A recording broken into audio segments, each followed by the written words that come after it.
So this is a little transformation we've got here. The first shot, I was around 18, I believe. Found these pictures on my parents' computer recently, looking pasty.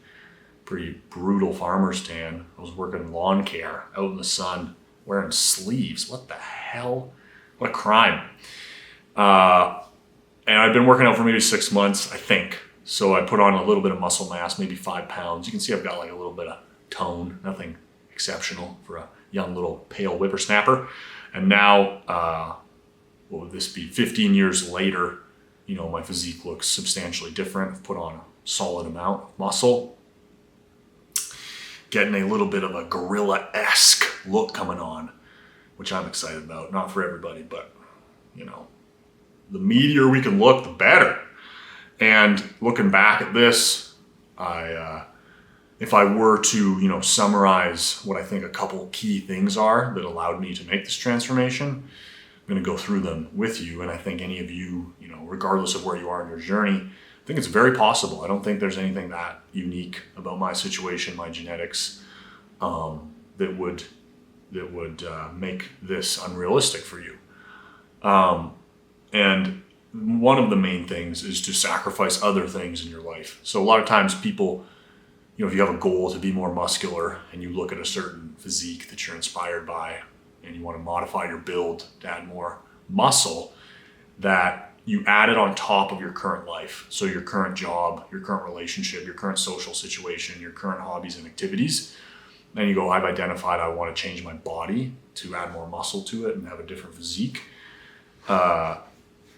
That you're not going to take anything out. You're not going to remove, the softball team you're on. You're not going to remove the extra hours at work. You're not going to remove some of the social commitments.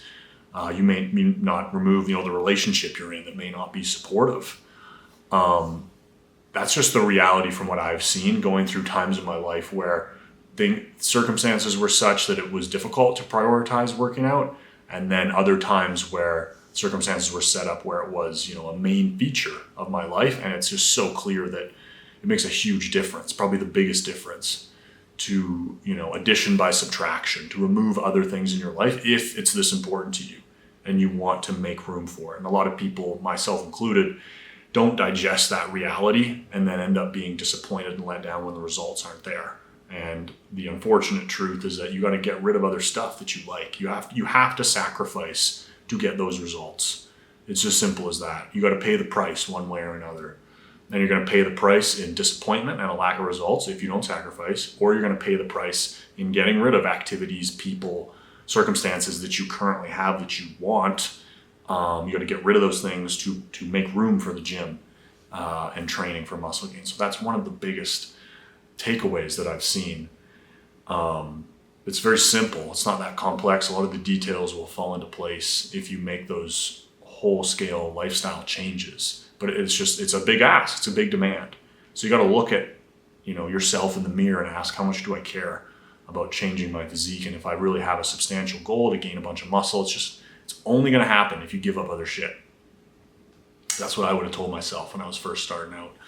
It's probably the most powerful piece of information to help you see more results. And, I think another aspect to be considered is that you need to find a way to be consistently enthusiastic about your training and not fixate on, one answer at a time. Because the thing that's going to be the most effective for you at any point in time will shift as your body adapts. So a specific routine, let's say 5x5, or you do 5 sets of 5 reps for bench, that might work really well at a certain point in time, but eventually your body will adapt to that and you need to change to something else. So resisting this desire to kind of marry yourself to one training ideology, which will always, be in the back of your mind and haunt you and rob you of your gains. So as you go along your journey, remembering that, I think there's no such thing as optimal training because it assumes that there's one fixed best way to do it. And as you go and progress, what I saw is that different things work better at different times. And if that sounds confusing and you're trying to think, well, how do I actually apply that to my training? Anytime, whatever structure you have, if you've been following it for 3 months and you're not seeing additional progress, just stop for a second and be like, what would make this workout harder? What would make it so that I'm demanding more of my body? And those answers will come to you pretty easy. And if you're consistently showing up, making a huge priority in your life and channeling a lot of your energy and focus into it, it'll be easy to go, oh, let's add a few more sets. Oh, let's try a different rep range. Oh, let's change my split. Oh, like how can I tweak and adapt to make it more difficult? And the last thing that I would add is you got to learn to love to seek out physical pain. I think it's going to be really difficult to make substantial results if you don't enjoy the physical discomfort, because discipline will only take you so far. And if you're always kind of shying away from, it's too much sets, it's too intense, I just don't think you're going to push hard enough to really unearth serious amounts of growth for yourself. You might be able to, with really smart training, still see some decent progress, but you got to become a bit of a nut who seeks out that physical pain and enjoys it. And for me personally, that has grown the more that I've trained. In the beginning, I always trained hard, but I think it's because I had a background in sports, so I was used to pushing myself physically. So it came a little bit naturally to, get in the gym and like push my body to some degree. But as time's gone on, as the years have passed, it's developed into something that I really get a lot of fulfillment and joy out of, to go in there and test myself physically and push myself to the utter limit every time. It reduces stress. I think it makes me like a calmer, nicer person. And it gives me something to channel that aggression into, which I think makes you a better person. I think otherwise it just lays dormant inside and like spills out in other ways, and you're like kind of like negative or not, or like kind of nasty to people, or you start to develop some like negative behavioral traits or characteristics. I think if you just, obliterate yourself physically in the gym, a lot of those things quiet down. A lot of those things dissipate, and you become a better person. So to each his own. Like, it's some people, I just don't think some people are built to really want to consistently push. And the key thing is that you got to like genuinely want it. Like, I'm not disciplining myself going, I don't want to, feel the pain today. I'm like looking forward to it.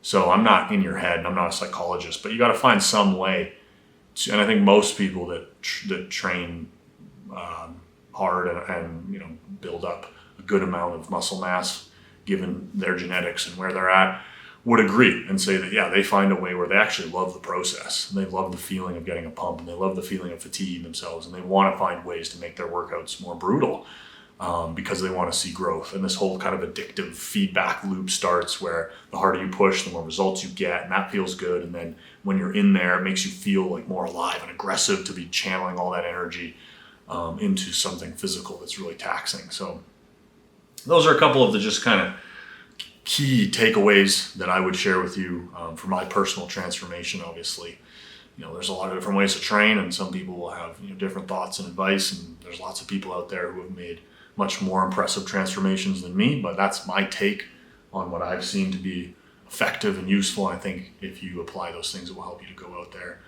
and make some more gains. Thanks for stopping by. If you're looking to juicify your pipe daddies, check out the ARM program to get some absolutely ginormous girth monsters splitting out the sides of your shirts. Have a great day. Peace.